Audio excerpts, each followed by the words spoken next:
All right. Hello, all you sports fans out there in podcast land, and welcome once again to another edition of Babbling Brooks, your new favorite podcast, where I, your host Brooks, try to bring you some of today's sports news with just a little twist of my point of view. Hope everybody is having a fantastic Friday, kicking off your weekend in style. While y'all kicking off your weekend, I just started my work week, but hey, it's all good.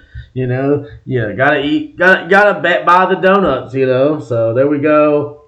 But doing good, chilling, had to go to got home from work a little while ago, kind of taking it easy, not a terrible shift. It was a long shift, a lot of work, but got through it. A little help, so that's always nice. And hey, let's talk about some football today, y'all. Of course, last night, the Ravens, apparently I should have started Lamar Jackson.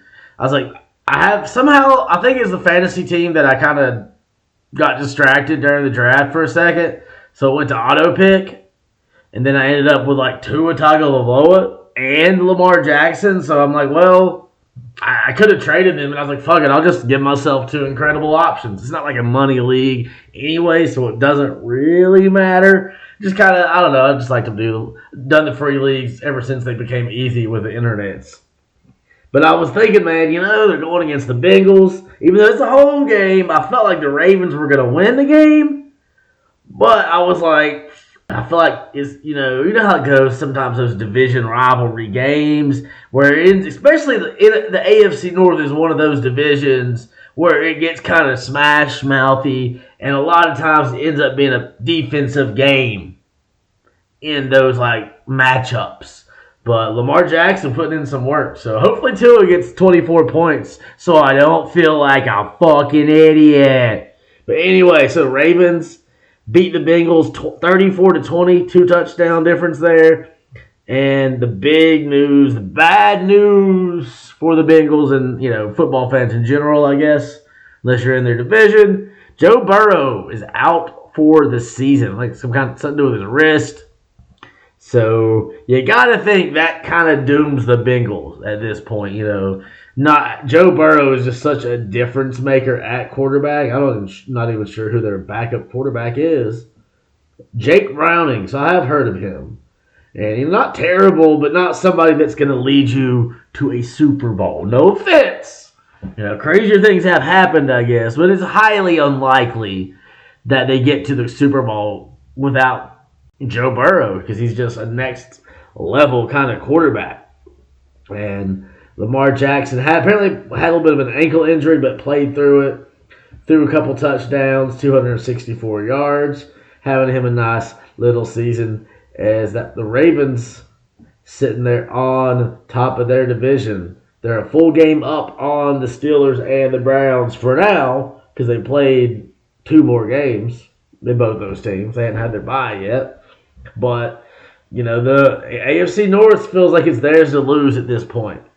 Because you got Cincinnati, their quarterback out for the season. They were fighting back from their, very slow start to the season. Cleveland, you saw Deshaun Watson out for the season. So they got I can't remember his full name, but I know his initials are DTR, the rookie quarterback, going to start for them. I thought maybe P.J. Walker, former Carolina Panther, and Houston Roughneck in the XFL. Had a great season. Actually, I remember predicting he would come to the Panthers. Probably the best thing that Matt Rule did for the Panthers was he got his P.J. Walker. P.J. Walker, could play. But he's just not consistent, not really got a chance to fully shine, really. So not like a number one kind of quarterback. But you could get a chance if things don't go right for them. So you got, the 2 of the teams in the division. Their starting quarterback is out for the year. And then Pittsburgh, let's face it, nobody right now feels like Pittsburgh is on the same level as the Baltimore Ravens. You can never really rule out Mike Tomlin. Hell of a coach. One of the best coaches in the NFL. But, Matt Canada's offense has been, iffy at best, it seems like this year. Have some decent games, but not consistently. Kenny Pickett is, he could potentially be a really good quarterback. Right now he's just okay, I feel like. But he's still, still learning, can still have some really good games. But you look at the quarterbacks in that division now with the two starters out in Cleveland and Cincinnati, and then you look at Lamar Jackson. As long as he can stay healthy, I think this is the Ravens division. Even though they did lose a key piece. Apparently Mark Andrews, a tight end, and one of Lamar Jackson's favorite targets, is out for the year. But OBJ, Odell Beckham Jr. himself, people are kind of forgetting about him. I actually had him on my fantasy team, and I dropped him after a couple of weeks. I knew it would be a mistake, but probably not available anymore. He just had his first 100-yard game since joining the Ravens. I think he's going back to that Super Bowl. So, good for him. He's a fun player to watch. And, they might need him to step into an even larger role, even though he's not a tight end, obviously. But Mark Andrews catching a lot of passes for Lamar Jackson. So you got to think, somebody else is going to need to catch some of those passes. Probably not going to all go to one player, but OBJ, I'm sure, could get his hands on some of those. So definitely the Ravens division to lose. And let's talk about Sunday's games. That one is over. I was right. The Ravens won. How about the Cowboys and the Panthers? And Frank Reich, I don't know, man. Like I've said before, he's a very uninspiring dude. Like, there's nothing about Frank Reich that makes you go, yeah, I want to run through a brick wall for this guy. You're like, I don't know if I even want to approach a brick wall for this guy. And like you remember Steve Wilks. In the game, we ended up losing when the Steelers came to town. But before the game, he was hyping the fans up, telling them, lying to them, but telling them how good fans they are in Charlotte. And he's like, because everybody knows the Steelers, in areas that did not have teams, like historically, I know in my hometown it was like this. And there's still a lot of that residue in the Carolinas. So people sometimes say they're traveling, and sometimes they just live there and they've just been Cowboys fans so long, or their family has.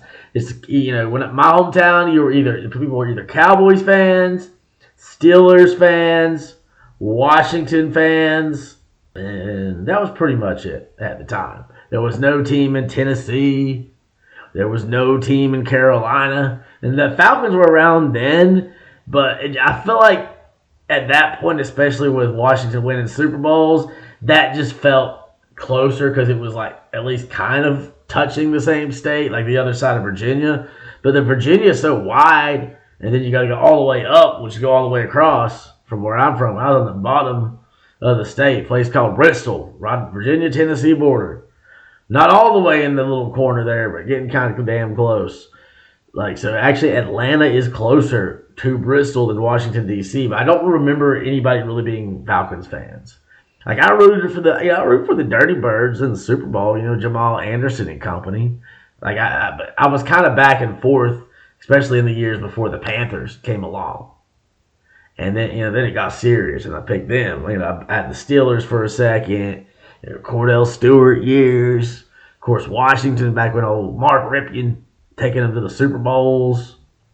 Like the 49ers, too, man. That's why I still got a little soft spot in my heart for Christian McCaffrey's team out there in Santa Clara.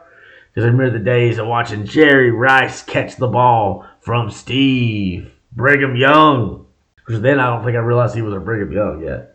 You couldn't really look everything up on the internet the way you could now. But yeah, like I was saying, so there's Cowboys fans all over the place. Especially the way they're kicking people's asses lately. Destroying the Giants for the second time this year. Not that it's saying much. The Giants ain't doing much. I think Daniel Jones is out for the year. Tommy DeVito, whose family looks very much like a family from New Jersey. Because they are. And so, but last year when the Steelers, who are a team that has fans all over the place, and can make some noise with them terrible towels, like Steve Wilks, who should be the head coach of the Panthers, was like, man, Y'all are good fans. Come out, cheer us on, get hyped. Let's not let the Steelers take our stadium over. And Frank Reich, what does Frank Reich do? He practices a silent count for a home game. Not a game in Seattle where you're dealing with the 12th man. Not even a game in fucking Dallas.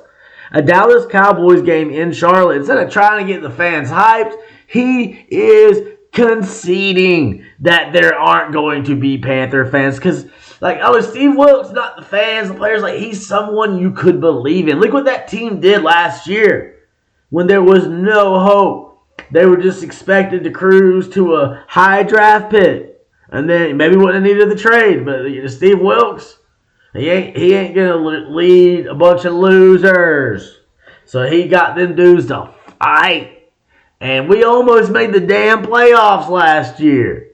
Steve Wilks, of course, is the defensive coordinator now for the aforementioned Santa Clara 49ers. So, yeah, I'm not feeling good about Frank Reich's chances. And apparently, behind the scenes, he said it didn't have nothing to do with his job. It was about the team when he took back the play calling duties after only 3 games. That apparently he's told people on staff that he's addressed his uncertain job security. So maybe him trying to do a noble thing, and that way it's his fault and not Thomas Brown's fault. Maybe he's doing it to try to help Thomas Brown out because the meetings with David Tepper aren't going well. David Tepper is trying to be Jerry Jones, apparently, or something. I don't know. It feels like he's trying to be a little too hands-on for someone who is not like a football guy. Yeah, he was a minority owner in the Steelers, but it doesn't sound to me like he was involved in anything. And yeah, if you own the team, you want to be involved. You want someone that cares about the team and what's going on with said team. But if you don't know shit about football, you know shit about making money, doing whatever it is, was it hedge funds? So probably fucking some people over. But that ain't football. So maybe David Tepper needs to chill the fuck out. And here's one other thing. They're talking about his wife was like watching the offensive line closely. And I'm like, I'll see a picture of her, see a picture of David Tepper. And I wouldn't need to know he owned a football team. I'm like, that dude's fucking rich. Because David Tepper, I shouldn't say much because I'm not like the most attractive person. But damn, David Tepper makes me look fucking sexy. And his wife's hot. I'm not going to do too much. I'm just saying his wife is, every picture I've seen of her, she's attractive. David Tepper, I have never seen an attractive picture of David Tepper. And of course, I'm biased. Because I don't like guys. Nothing wrong with that. I just don't. So I guess I'm biased, but I feel like even if I was gay, I'd look at David Tepper and be like, no, thank you. So yeah, there's that. That little side note. But also it just feels like, I don't know, man. Like, I thought he maybe wouldn't fire because if you fire Frank Reich, like, halfway through his first season, it feels a little too early to pull the plug. But, like I said before, Frank Reich, I don't know, man. Like, I'm not doubting his heart, doubting his passion. Maybe he's just feeling defeated. But he just never really seems inspiring. And this offense is bland. And even when Thomas Brown was calling plays, he was calling plays for Frank Reich's offense, which had incorporated some elements from Brown's former team. It's mostly Frank Reich's offense. Frank Reich not a flashy guy. To me, it just was kind of weird about this hire. The first offensive head coach the Panthers have ever had. And you would think, a lot of the other guys are looking at, was it like that Ben Johnson who decided he wanted to stick with the Lions as a coordinator? Guys like that, Frank Reich was kind of the outlier. Like the older head kind of. And it's like, not like innovative at all. And I feel like if you're going to have your first head coach that's an offensive head coach, have something more exciting. That's kind of the point, right? Of a high-paced offense. I guess they just thought it would work. Maybe Frank Reich's just a really good interview. But like I said, it still does feel kind of early to move on. But if he starts to lose like the team, which I wouldn't be surprised, not saying that's happening. I have no connections whatsoever, so I don't know how sources. But when I see Frank Reich speak to the media, speak to the fans, he feels defeated, and that's understandable because he's been getting his ass kicked this year. But I almost feel this team just turned into a joke, especially when you're talking about doing a silent count for a home game because you're worried the crowd might negatively affect you. Instead of trying to get the crowd hyped and be like, hey, y'all, come see us. We're about to shock the world. Said Frank Reich, like, yeah, we're gonna lose and nobody wants to see us, so we're just gonna do what we do. But I don't know, man. Maybe it shouldn't matter. Maybe he's great behind the scenes. He's not great with the media because the media's bullshit. Says someone who apparently is trying to be media by talking on this shit. But at the same time, I feel like it's a little early to move on from Frank Reich. If you know you made a mistake, why keep living with the mistake? If you can, it would be kind of a brash move, but if David Tepper realizes, like, wait, I didn't pick the right guy. I did not choose wisely in the head coach. Like, you don't want to just sit with the mistake if you're sure it's a mistake. And I don't know what they would do, like who would come in. Steve Wilks probably not going to come back. There's been some good stuff there with Aviro Enerjo, the defensive coordinator. Thomas Brown, I don't know, like maybe on his own, the offense. I feel like the offense would be different if he was calling plays for his own offense. Like if he was running the offense and there was like a defensive head coach. But it might be too early. I mean, honestly, I'm going to pick the Panthers one last time. Or not last time, but at least one more time. Maybe the Panthers, we're getting Brian Burns back. Not getting J.C. Horn back. C.J. Henderson's out. Laviska Shenault Jr. could play. He's questionable.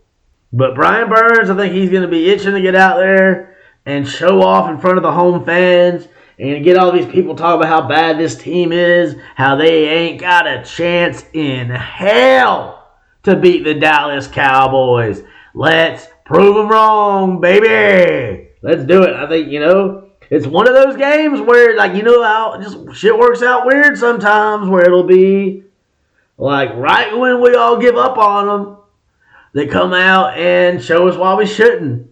And of course, what they'll have to do is Bryce Young can't be throwing away the ball. No pick sixes, especially no interceptions. And this team doesn't need to just limit the scoring of the other team. This defense needs to create multiple turnovers. Pull a Luke Kuechly like he did on Thanksgiving. Interceptions on back-to-back plays. Only reason he didn't run 2 touchdowns that day is because it was back-to-back plays and he was tired. He ain't supposed to run that much at once. Shout out Luke Kuechly. Apparently he was at practice too. Have him on the coaching staff. I'm totally cool with that. But yeah, the Panthers, if we enforce Dak Prescott to make some mistakes, which he's been doing pretty damn good for the most part this year, but he has known to make those occasional mistakes. And, we still got Dante Jackson. Sam Franklin Jr. had that pick 6. Xavier Woods should be good to go. Somebody going to step up. And we got, just get us a couple turnovers. They don't have to be touchdowns, but if at least one of those 2 turnovers is a touchdown, that'll help because we've seen how this offense is. But hey, maybe something will click. Bryce Young was showing growth and development there for a couple weeks. Or for a few weeks, really. Just a couple weeks ago, he just started rushing it and making bad decisions. But a lot of that is he ain't getting blocking. So maybe the guys step up. Ikemi Congo maybe has a much improved game. Taylor Moton. All these guys need to step it up. So let's go Panthers, man. Let's surprise, let's shock the fucking world. Don't know what that was. Let's pick the other game. That's enough about that. We'll have to see what happens, though. It's a lot of shit going on. And it's not been good since David Tepper took over.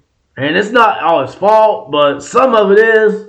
Hiring Matt Rule, I felt like, what are we doing? Why are we hiring this guy? I understood moving on from Ron Rivera. Washington probably about to do the same. Ron Rivera seems like, and Ron Washington too. Ron Rivera seems like one of the best dudes in football, but sometimes he's not the best. He's not the best coach necessarily. Better than some, definitely still. There have been far worse coaches than Ron Rivera, but I can understand Washington moving on. Maybe they'll promote Eric Bieniemy, who somehow has been one of the top quarterbacks for yards wise in the league. So Bieniemy maybe finally gets his shot. If they don't give it to him, damn, I say we do. Just saying. So how about these other games? How about the NFC, AFC North? Everybody playing each other. Had the Bengals and the Ravens last night. Lamar Jackson leading them Baltimore Ravens to victory. The Steelers going on to Cleveland. Take on the Browns, who also just lost their starting quarterback. And DTR going to start for them. And apparently they just worked out Joe Flacco. RG3 said he'd come back and play. But how about Cam Newton, y'all? I mean, maybe Cam. I can understand that Cam Newton don't want to spend a winter in Cleveland. That's understandable. But they should at least be calling them. I mean, maybe they are. But my prediction here, man, I don't know. It's a home game for the Browns. But what's going on at quarterback? I feel like I got to go with Mike Tomlin getting a road win. I picked them to win last week. And I believe I was wrong. I should have looked at this. No, maybe they're off last week. No, they beat the Packers, but barely. But yeah, it's I think the Steelers find a way to win this game. Kenny Pickett gonna have a big game, maybe. But I think it'll be a close one. I wouldn't be surprised if Myles Garrett forces a turnover and the Browns win, though. See, I'm waffling on my pick. The Cordell Stewart fan in me wants to pick the Steelers. But I don't know, maybe I'm going to flip-flop like John Kerry, I guess, or any politician. We go with Browns. It's a home game. I think, the rookie steps up. Myles Garrett going to have a big game. And the Steelers have just been kind of uninspiring. This is a road game. Browns have been decent at home. Texans hosting the Cardinals. Cardinals feeling good, getting Kyler Murray back out there, getting the win last week. But I think C.J. Stroud is going to keep his magical season going. Not only is he like the front runner for the Rookie of the Year, surefire Rookie of the Year at this point, people are now starting to talk about C.J. Stroud as a potential MVP because he's putting up them type of yards, y'all. So the Texans going to get the win and go to 6-4. So it makes this an even more important game because the Titans at 3-6. Things aren't looking great. Ryan Tannehill back with the team, but he will be backing up Will Levis. They got Derrick Henry, but they've not been very good on the road. The Jaguars get the W. Trevor Lawrence and Etienne Jr. getting it done. And there's a fun fact. Trevor Lawrence is a quarterback that can give us Panther fans hope that it's too early. It may be time to give up on Frank Reich, but it's too early to give up on Bryce Young. Because Trevor Lawrence did not have a good first year to his career. But look at him now. Look at me now, man. Look at me now. So yeah, Jaguars getting a home win. How about the Dolphins? 2 touchdown favorites hosting the Raiders, who are on a little bit of a roll since getting rid of old flip-flopper Josh McDaniels. Took the Colts job and then untook it. Back to Patriots for him if they don't, or wherever Belichick goes, I guess. But Damon Pierce, inspiring team. I thought he'd get him some wins, but not this one. Tua got the new hairdo. Got Tyreek Hill to throw the ball to. Got Raheem Mostert to run it. And now he's getting Chon back. That kid who went off there for a couple weeks. He's supposed to be coming back. He's questionable, but from what I have read, he is going to be playing. So the Dolphins going to get the W in this scenario. And the Lions hosting their division rivals, the Bears. Justin Fields looking like he'll be back. So Khalil Herbert coming off the injured list, which is good because Deontay Foreman is hurt and he's questionable. But this game's in Detroit, y'all. This Lions team is really damn good. Jared Goff about to go the F off. Lions getting the win. Number 8 getting the home dub. Packers hosting the Chargers. And they want to stay alive in the division at all, especially if the Lions win. Packers need a win. Don't think it's going to happen. I think the Chargers offense a little too high powered. They're going to find a way, put up some yards, put up some points. Justin Herbert and company going to beat the Packers in Green Bay at the cold Asheville. The Giants going down to take on their division rival, Ron Rivera and his Commanders. You know what? Ron Rivera, not going to hurt his job security this weekend. Not saying he'll still be around next year, but he ain't leaving yet. The Commanders are going to beat a not very good Giants team. They're going to get win number 5. Bucks and the Bills. I tried to skip again. The Bucks and the 49ers in Santa Clara. Baker Mayfield. They looked good for a second. Not so much since then. After they started out 3-1, now they're 1-4 since that started out. And 49ers fully healthy right now. They got Chase Young joining that defense, Nick Bosa and all of them. The 49ers they might destroy the Buccaneers in this one. This is gonna be a man overboard type of situation. Santa Clara 49ers getting the win. Continuing to bounce back after 3 losses in a row. The Jets going up to Buffalo. A couple of weeks ago, this would be an easy Bills pick. But like I was saying on Pat McAfee show, it's hard to tell who these teams are at this point. The Bills, right when you expect them to go off, they just kind of been shit in the bed lately. The Jets, were supposed to go away when Aaron Rodgers went down right away, but they're still standing, still putting up a fight. That defense doing something. Bills just fired former Panther quarterback coach / I think he was a coordinator for a second. Maybe not. Ken Dorsey, and now their offensive coordinator is their quarterback's coach of the Panthers, former offensive coordinator Joe Brady. And sometimes I wonder if we should have kept Joe Brady instead of Matt Rule. When Matt Rule fired Joe Brady, I felt like, Joe Brady still felt like he had some learning to do when it came to running an NFL offense and mostly, called plays for college, and then it was only passing ones.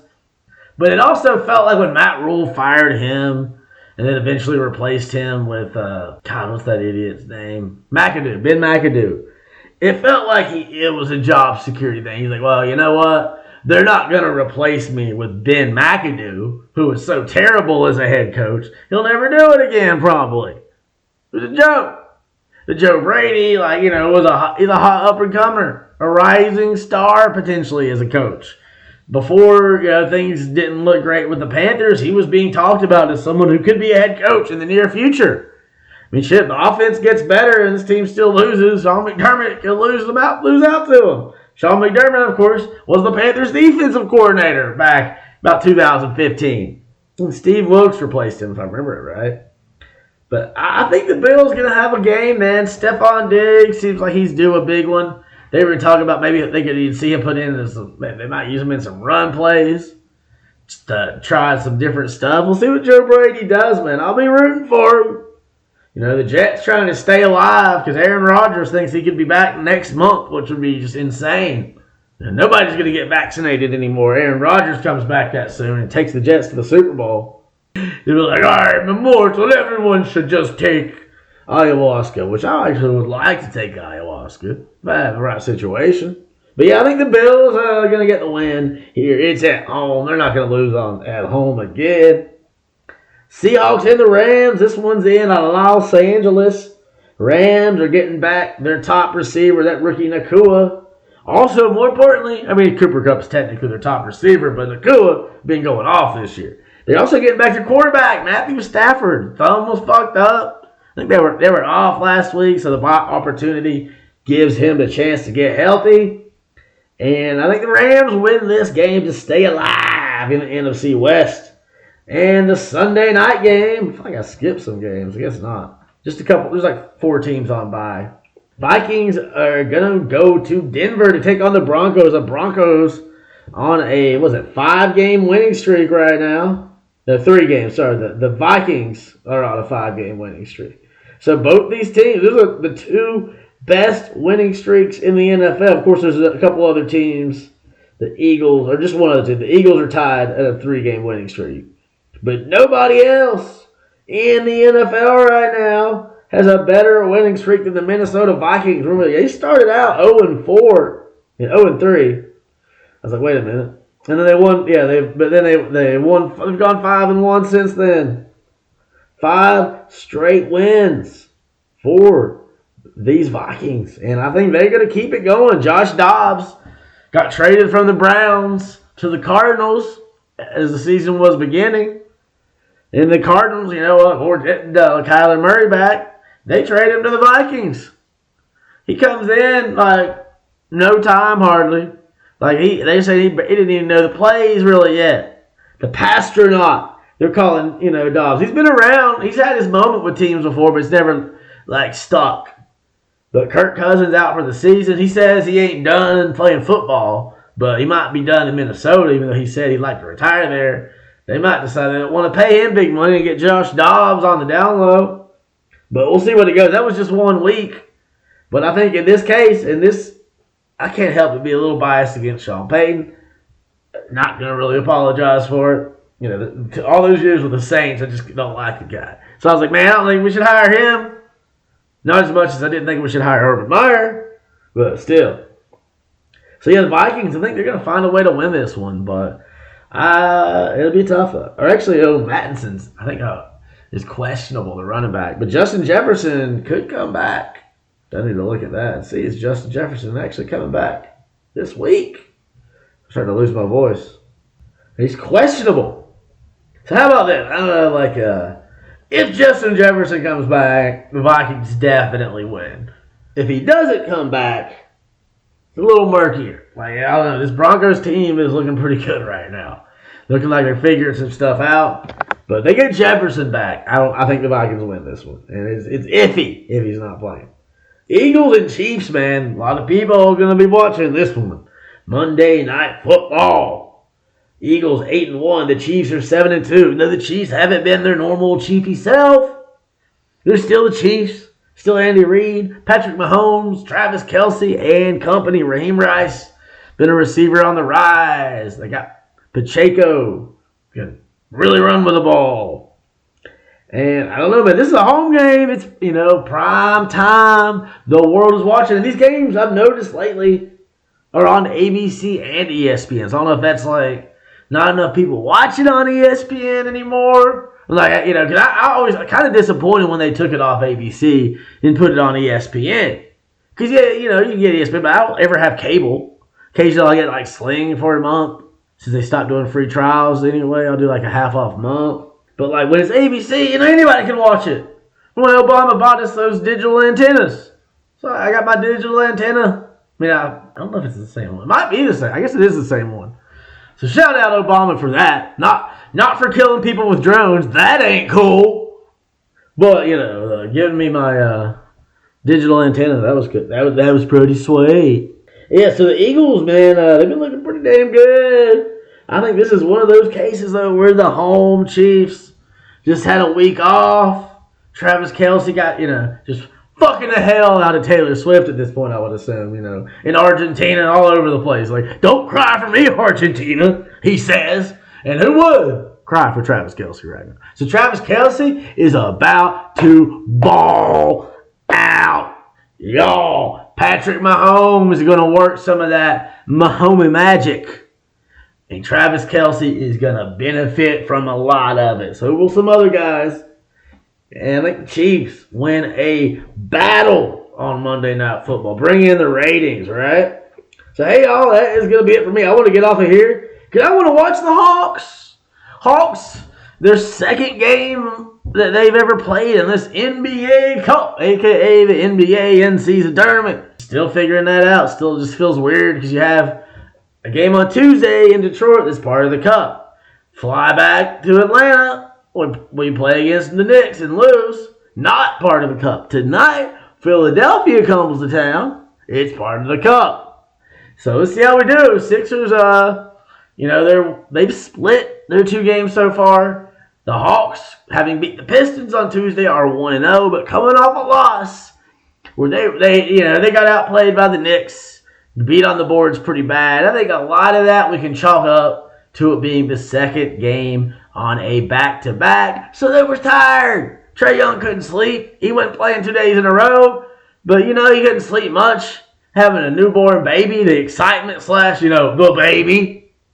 So they're tired. We got some rest. Joel Embiid, Tyrese Maxey, these guys ain't no joke. But I think the Hawks going to find a way to get a win. We don't want to lose 2 in a row at home. Not going to do it this week. But hey, hope y'all have a good day. I will do my damn best to bless y'all with an episode. Talk about, hopefully, the Hawks win tonight. If it's a loss, maybe I'm less likely to do it. Let's just be real. But I'll do my best. Saturdays are, especially the holidays, is busy at the bakery, so I might be tired and not feel like it. But I swear to y'all, I will fucking try. So check in, follow, come back for that. Follow, subscribe on Spotify, however that works. And then, you won't miss a babble because you'll get like a notification. Spotify will track you down to let you know you need to listen to your new favorite podcast, Babbling Brooks, baby. But hey, I'm done. I want to watch some basketball, eat some dinner, all that jazz. Hope y'all have a wonderful rest of your evening, wonderful weekend if I don't come back. But I'll do my best to talk tomorrow. So, Babbling Brooks signing off. Peace out.